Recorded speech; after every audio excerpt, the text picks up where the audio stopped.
Welcome to a new episode. Today I'm talking to Michal Krelina regarding quantum technology for military applications. We're going to paint a broad overview of quantum technologies, both in the military space, but then let's say overall in society as well. We're going to focus on what kind of technologies might be disruptive in the next 5 to 10 years and what changes might be the most disruptive if we look at longer time horizons as well. Let's get started. Michal, thank you for joining. We have on the screen now your paper, Quantum Technology for Military Applications. We have a very good figure that I think we can kick off the discussion by looking at. But before doing so, could you just introduce some of the background to writing the paper? Like why you wrote this paper in particular?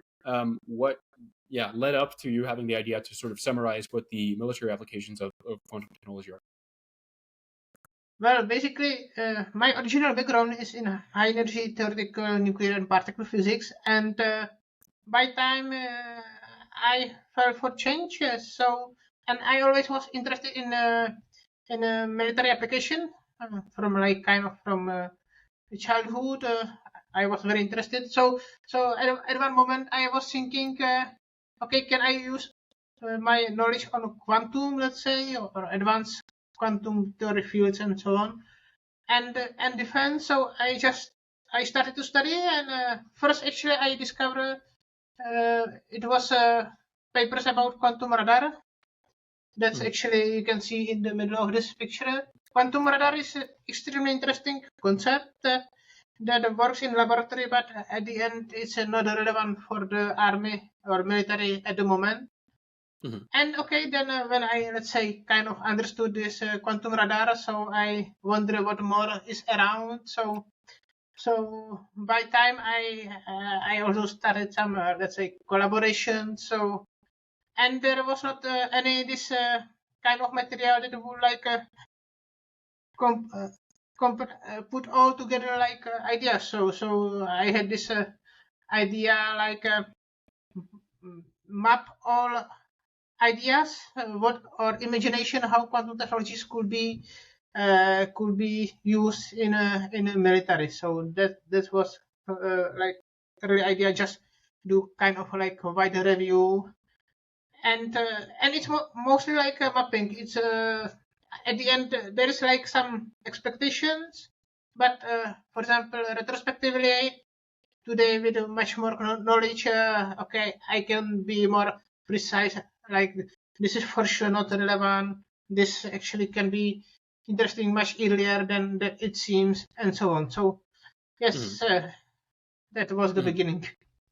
Okay, I would like to get back on the quantum radar topic in the interview as well.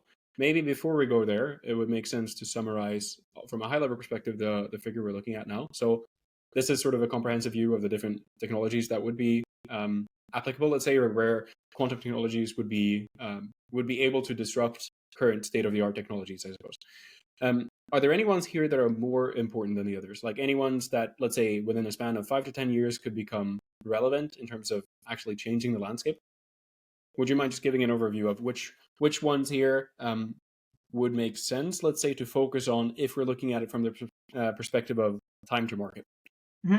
Okay, in general, all quantum technologies you can divide like in 3 categories. Quantum computing, that's, let's say, most hyped part, but also the most farthest for some real applications. Then there is quantum communication, and then there is quantum sensing and metrology or imaging that is the closest to application. So in case of this, so these sensings, like you can see quantum underground mapping, quantum electronic warfare, quantum magnetometry sensing, quantum inertial navigation, underwater warfare. So all of these applications, they use some kind of quantum sensors, and many of these sensors, for sure, they are working perfectly in laboratory. Its transition to, let's say, out of lab is a bit more difficult, but we already have some, I would say, successful tests in relevant environments.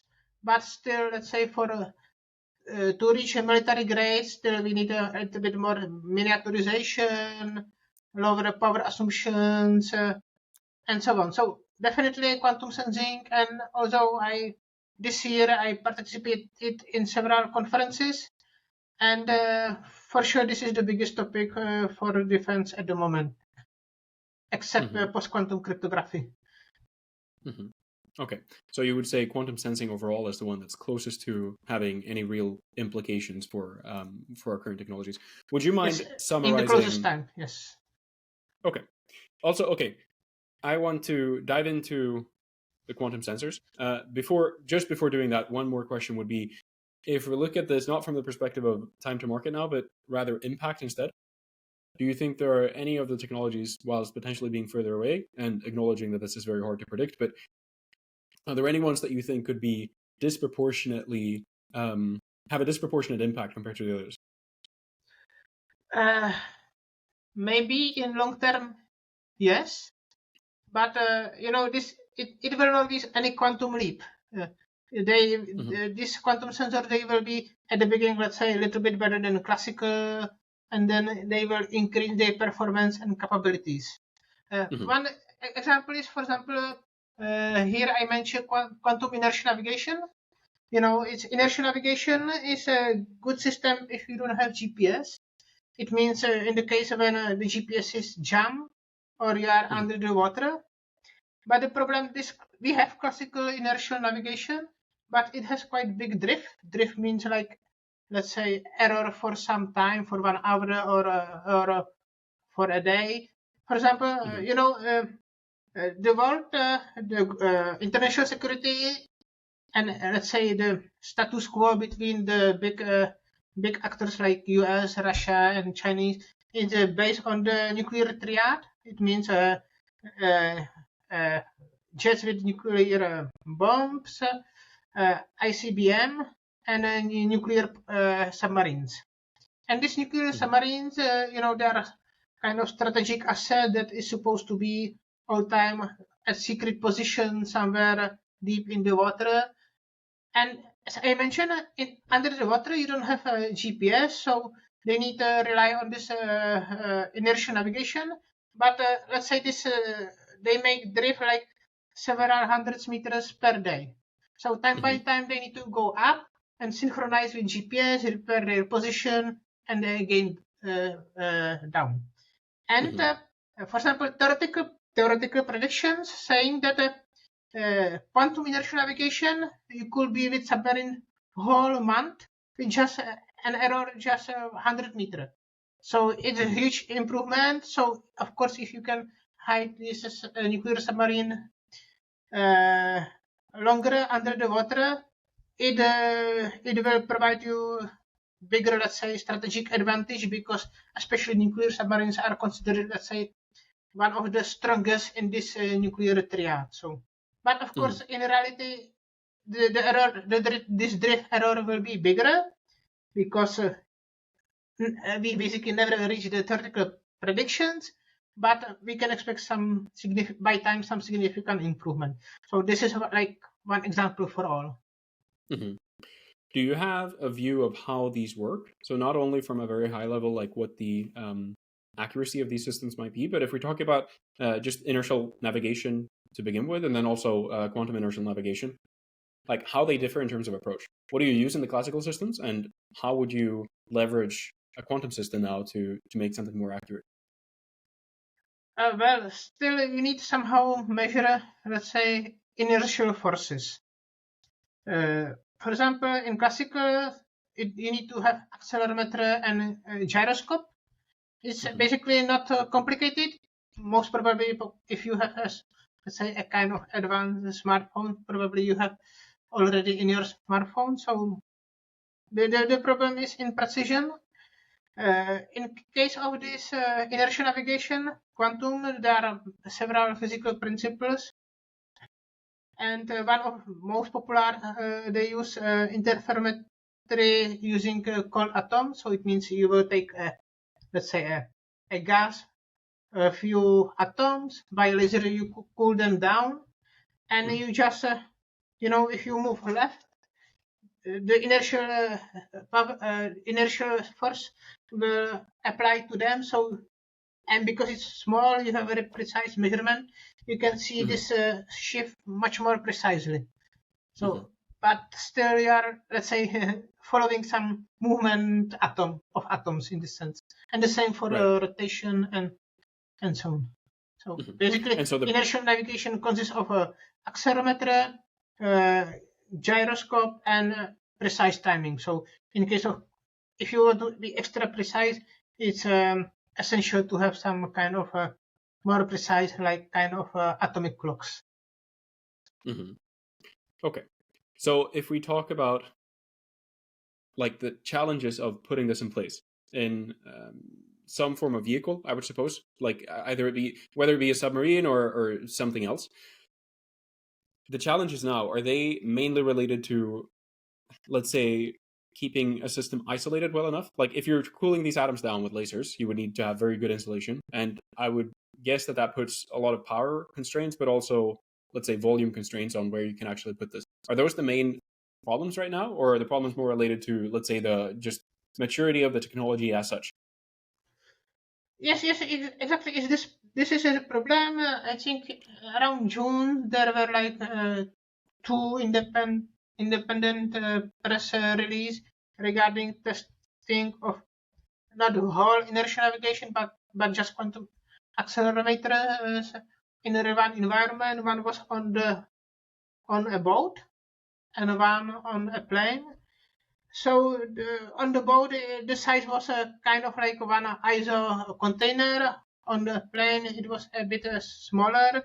So definitely, as you correctly mentioned, you need a kind of some vacuum chamber, and then a system of laser that will trap it there. So, and you need to make as small as possible. But for example, recently, 2 months ago, there is a very interesting startup, Aquark Technologies from UK, where they demonstrated, let's say, this trapping of atoms in small volume system that was carried by drone. So that's a pretty big step in a miniaturization. So for sure, we can expect quite soon interesting progress.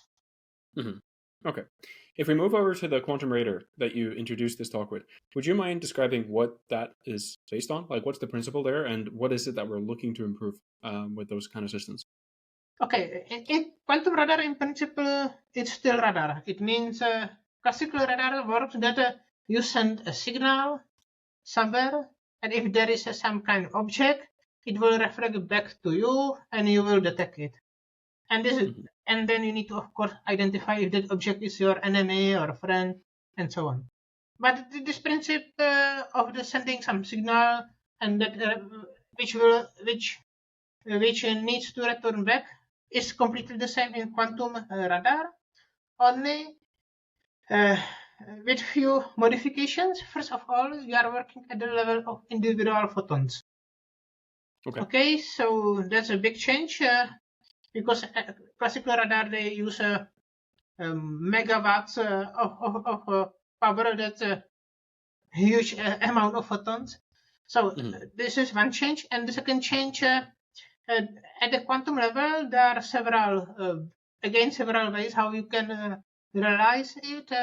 The most, let's say, promising protocol is called quantum illumination. The idea is that you will not use one photon, but you will use two photons, which are quantum entangled. So this quantum entanglement is kind of a very strong correlation, much stronger than any classical. So basic idea is that you will keep that one photon, ancilla photon, and the other you will send towards the target or object. It will reflect back, and then if you perform a correlated measurement, that you will see enhancement, especially regarding some strong background noise. So yes, this the basic principle. Especially in quantum radars, many people thought that if we have entangled photons, that I will keep one, the other will reach just target, and that's all. But in reality, that photon needs to return back to you. So that's yes. But also, I mentioned that it's not relevant for military. the point is, most of experiments in laboratory, they use optical photons, so it's in a visible or near visible domain, and actually it's not a radar, it's a lidar, like kind of like laser, and the radar is defined like it's working in a microwave domain. It's important because if we would use just these optical photons in the air, they will have quite short range, let's say tens of kilometers. But typical classical radar for, let's say, some kind of surveillance, they have range 300, 400 kilometers. And they have such range because they use microwave signals which propagates much better in the atmosphere. But for us working with photons at microwave level with individual photons is extremely challenging, and we don't have reliable detectors. We don't have far away. We don't have any relevant scale relevant source of such photons. So therefore, practically it's not relevant for military for the following, let's say, 10, 20 years, unless someone will come with something surprising. If we just stay on the technology for a while, what's the reason for using those frequencies to begin with? Like, why not use the ones that you would have in classical radar if the propagation is so much better? I guess it has to do with there must be some limitation, I suppose, given that it's a clear advantage to be able to have something that propagates for long. So would you mind shedding some light on, if you know it, what the restriction is in terms of these systems that make you need to send the light close to, visible light? Okay. That's pretty interesting. As I mentioned, this most common protocol is quantum illumination, and mathematically, it doesn't matter if you will use this optical or microwave photons. Okay, mathematically they are same. The difference is in the environment. Let's say optical photons, more probably they will interact with some with the molecules in the atmosphere. So and in that case you will lose it. Okay. Whereas this microwave photon, they will interact much less, so they will reach farther than the optical. So that's one limitation. The other limitation is that optical photon has much more energy than microwaves. So that's important for the detection, because if something has big energy, it's much easier to detect than it has a low energy. And is that the reason then, just to interrupt there, is that the reason why we're using those wavelengths in particular? So given that the frequency is higher, it's easier to detect, and is the limitation of these systems right now that's forcing us to have this wavelength the fact that they are hard to detect, given that we're only sending individual photons, or is it something else? I mean, in classical domain, it's okay. We use microwave for phones, your Wi-Fi, and radars. That's okay. But at the level of individual photons, exactly is the problem to detect reliable at the level of individual photons. Because let's say the background is pretty strong around, because as I mentioned, all those phones, Wi-Fi, all those radiation from the space, from the sun, and then it's much more difficult, let's say, to see in the background. And the second problem is some emitter, some source of these photons at the level of individual photons and entangled. So at the moment we have some kind of superconducting circuits, actually almost the same as are used for a superconducting quantum computer, that can emit individual microwave photons, but it's a pretty bulky system that will emit only few microwave photons, and it need to be in cryogenic system. So yes, that's not optimistic in this sense. But at the laboratory level, it works nice. There is visible some advantage, but it's far, far away from some practical application like at large scale. What's the reason for using entangled photons in that case? Like, what does the entanglement really do for us in this case? Entanglement help us, let's say, when, as I said, you will send one photon towards to the target, it will reflect back to you. And if you have this entangled photon, you will, let's say, in that noise, in background noise, it will be for you easier to identify that your photon that will return in that noise, simply said. So it's like you can have much bigger noise. Without information on that entangled photon, you will not recognize your photon from the noise. It's just one photon. But thanks to this entanglement, you are able to recognize your photons and see the signal. Okay, it's understood. Simply said. I mean, behind it's more difficult because on the way it will lose entanglement, but anyway, still some strong correlation remains. But yeah, I will not complicate it. Okay. If we go back to the figure, I guess the very obvious one that is on top of most people's mind is quantum computers. At least that's the one that gets most of the hype. What are your views when it comes to, let's say, any practical applications for this? I take it that your view is it's quite far away in the future, but would you just share your views on how relevant that is at all for the space at the moment? I mean, at the moment, they are just laboratory toys. We have not demonstrated any interesting advantage.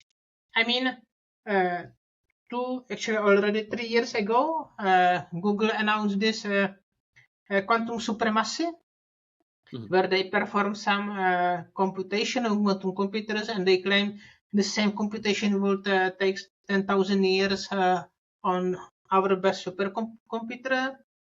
Actually, like 1 or 2 weeks later, came the scientists from IBM and said, no, 10,000 years we are able to do in a few days the same computation. So the supremacy is not so strong. And basically the same story happened last year with the Chinese claims on the supremacy, and then other Chinese colleague, they came like, oh, no, we are able to perform this computation classically faster than you claim. So the quantum advantage is not so big.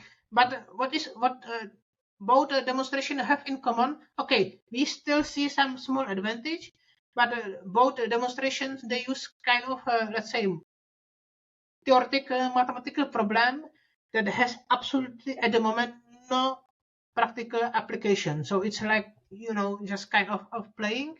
So therefore, people tend to use a term called quantum advantage. It means a state when quantum computers can perform some computation faster than classical, and it's some practical computation, or in other words, like, let's say, commercial applicable computation. And from that, I would say we are like at least 2-3 years far away. So it's like a general. If you ask me what I think the most relevant application in the near term, probably in chemistry. Actually, that was original idea by Richard Feynman when he came with idea of quantum system.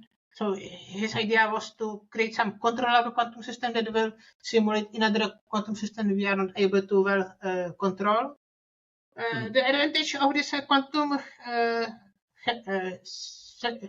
the simulation of chemistry, for example, some molecules, is that you don't need actually many qubits, and they just need a long computation. But many other applications, for example, many people imagine we will use quantum machine learning, but we will feed it with classical data. No, quantum computer is not friend, and long time will not be friend with big data. The main reason for that is that this qubit is a elementary unit of this information. They are not able to hold the quantum information for a long time, and if you need to load with many data, you simply cannot hold this so huge amount of the data. So the perfect task for quantum computers are, let's say, small data but extremely complicated. Typical example where the quantum computer will excel is breaking asymmetric encryption. For example, this famous factorization of numbers. So it means for example, RSA encryption work that simply said you have two prime numbers, you multiply them, and that's a public key. And for classical computers, it's difficult to factorize what, in other words, find what prime numbers you multiply. But this typical example when you have small data but extremely complicated relation, and here quantum computer excels with exponential speed up.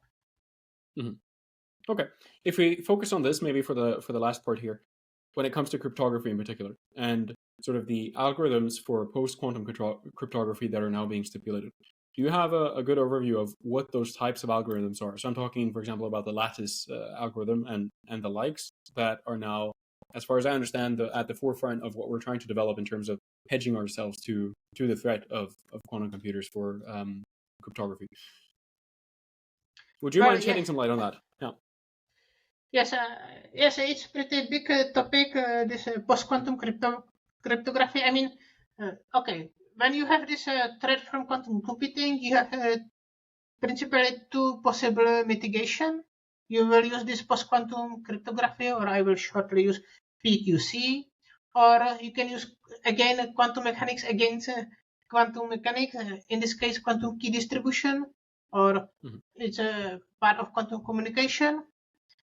So regarding this PQC, there is absolutely nothing quantum. We just use enough difficult math that is difficult even for quantum computer. But so that sounds okay. There are several problems. There is a problem of trust, because even the present encryptions like RSA is about like you trust that it's not possible to break. You never can prove that it cannot possible to break. But for example, in this RSA encryption, it's not so big problem, because let's say this factorization mathematically is studied hundreds of years. So we are pretty sure there is a method that you can apply, except this for quantum computers. The problem of these new algorithms, they are pretty new. Let's say 10 years, 50 years old. That's let's say from mathematics perspective, pretty short time. And so naturally you have much bigger risk that someone will come with a new method, how to break it. And in the worst case, even with a classical computer, not necessarily with quantum. So of course, let's say basically all world is following this standardization process of NIST, National Institute for Standardization and Technology in the US, which has the most profound standardization process. All is open. Everyone can download this candidates for standardization and try to break them. So right now, there are like 4 winners, let's say, in the first competition that will be standardized, and they will try to find several more, because they would like to have algorithms from different families. It means the different principles. There is like this lattice you mentioned. Seems good also the hash base and so on. But it's interesting. At the beginning, there were over 70 candidates. Let's say significant part of them they were rejected because their performance was pretty bad. And in terms of security, or in terms of speed? In terms of speed. Okay. And the second, the other, they were bad in terms of security. Several of them were broken even with simple laptop. So at the end, so therefore we need to be really careful before deployment. Okay. What are the 4 candidates, or the 4 winners currently? Sorry. The 4 winners from NIST. You said there were 4 candidates, right? Yes. There are CRYSTALS-Dilithium,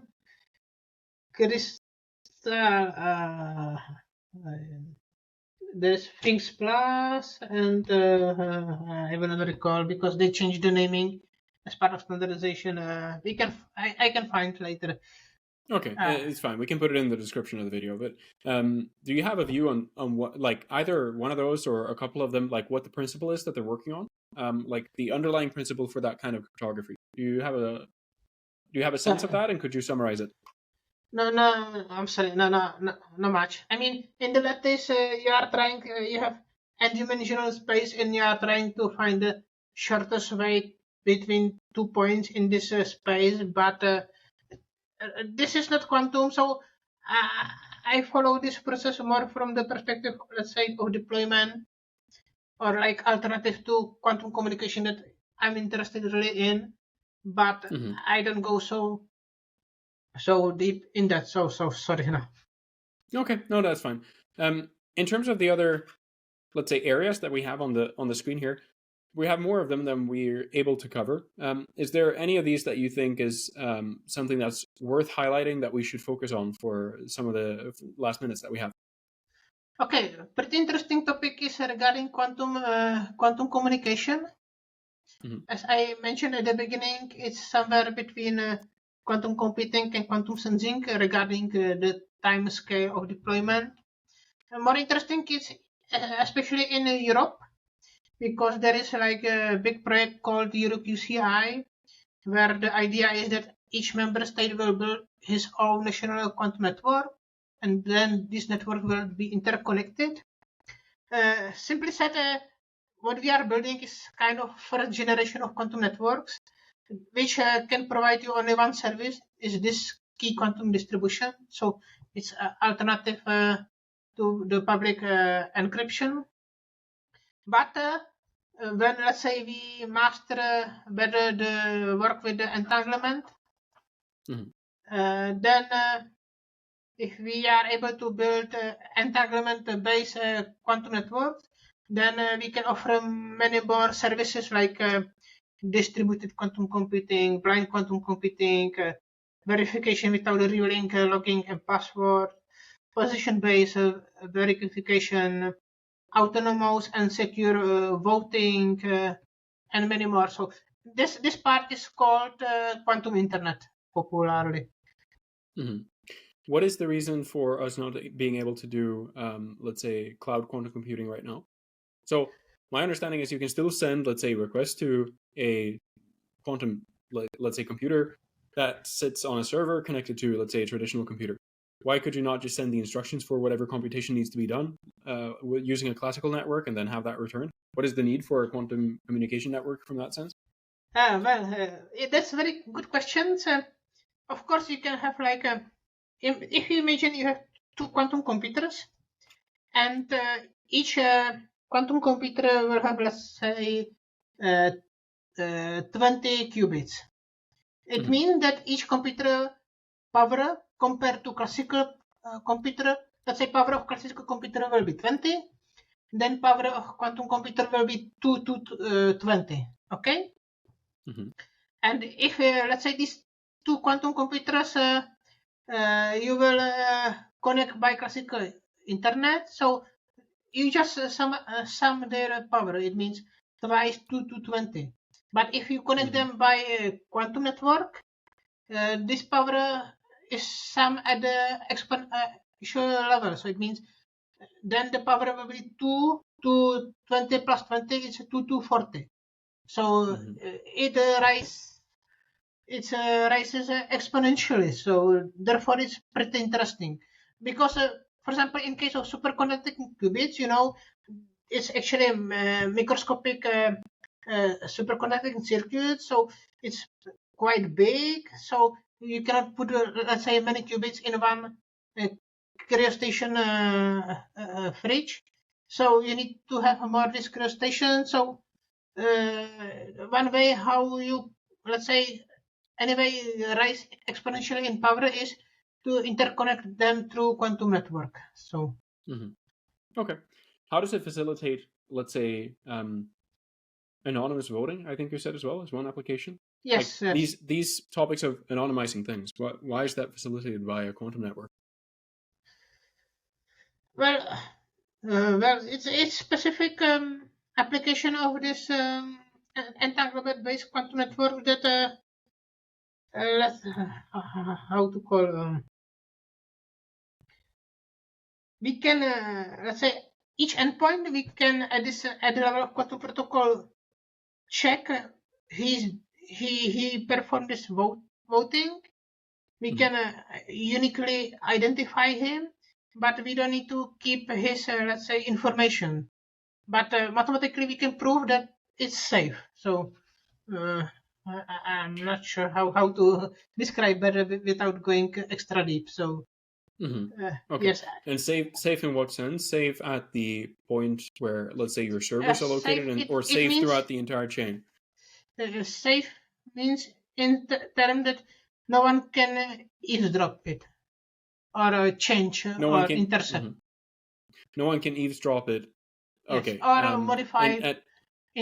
I mean, everyone can interfere, but in that case, you will immediately notice it. Okay. Cool. In terms of wrapping up, because we've got 5 minutes left, is there anything, like, in terms of conducting this research or this investigation or overview, that you think is like that was a key takeaway from you? Was it that we're very far away potentially from having any applications of this? Was it something else? Do you have a view, like, to summarize sort of the investigation that you made? Well, maybe there could be more points. First of all, it's important to keep something called quantum awareness. So just like keep in mind and some kind of education that these things are around. Second thing is we need much more investigation regarding how much it will be relevant, especially in defense applications. Because one thing is that, okay, we have it in laboratory, we have, let's say, plus minus theoretical performance, and but in reality we will not reach theoretical performance. It will be worse. The question is it worth it, and so on. Other aspect, especially in quantum sensing, is that the word quantum is kind of more like kind of brand that is selling your product, in the sense like from the end user, let's say kind of the soldier, he just replaces one sensor by another. Kind of interface, from computer will be plus minus the same. It will be just more precise, and at the end, he doesn't care. It's quantum anyway. He will not repair because it's fragile, and let's say at the battlefield, he definitely will not have time for that. So sometimes, it's just new technology that can provide some better performance, but not always. You need to rely. It's quantum. Sometimes quantum this, quantum that, and it's kind of tiring sometimes, and it's not necessary. So those are like what I have on my mind. And quantum computing is far away and will be relevant really only for a few applications. Do you feel like there's anything that we should have more readiness for that we don't have at the moment? So I think cryptographic algorithms or post-quantum cryptography is something that's being investigated quite a lot. Is there anything like as part of this investigation where you feel like we're potentially not doing what we should in order to prevent any disruption? Well, I mean, we don't have many options. So in this sense, PQC is the best things we have at the moment. And there should be more. I'm not talking specifically about PQC. I'm talking about if there are any other, let's say, areas in this investigation that you made that, similar to PQC, should receive a lot of attention, but potentially aren't receiving as much attention. I mean, nothing that will be extra critical. I would say no, because even when we see today the conflict at Ukraine, we see that it's fascinating in the sense like you have a high-tech technology, like they still use drone and they are able to navigate on individual soldiers and it will explode. But at the other side, the most of, let's say, fighting, they still use artillery, even very old artillery. So it's the modern technology is not that necessary, like give you extra big advantage unless you will use in large scales. So in this sense, quantum technologies will not give you any new weapon. It can just improve, let's say, precision of your present weapons. It can give you, let's say, help you with a faster decision, get you more information, but it will not fight. So from the perspective, let's say, of warfare, it just like help you to have more information, possibly be faster, safer communication, but it's not extremely disruptive like compared to in other technologies like, let's say, autonomous killing a machine with AI and so on. So. Okay, good. In terms of concluding words, is there anything you would like to wrap up with? Like any sort of, I don't know, requests from the larger research space, let's say, of things that should be investigated or anything like that before we wrap up? I would invite everyone to follow this topic. It's extremely interesting from scientific point. There are many opportunities from the research side as well as the business part, and independent on military. Actually, especially quantum computing, there is big hype, but this hype is that many even commercial companies see like a huge future. Therefore, many banking or big IT players like Microsoft, Google, Amazon, they invest in that because they believe that in the future it could have big advantage on us, especially quantum computing. It's in long term, but the disruptive potential in that case could be huge. And then, of course, in military, but not in, let's say, short time. We need to get there. We need smart people to make the progress in the right way. So. Okay, great. Michal, thank you very much for taking the time.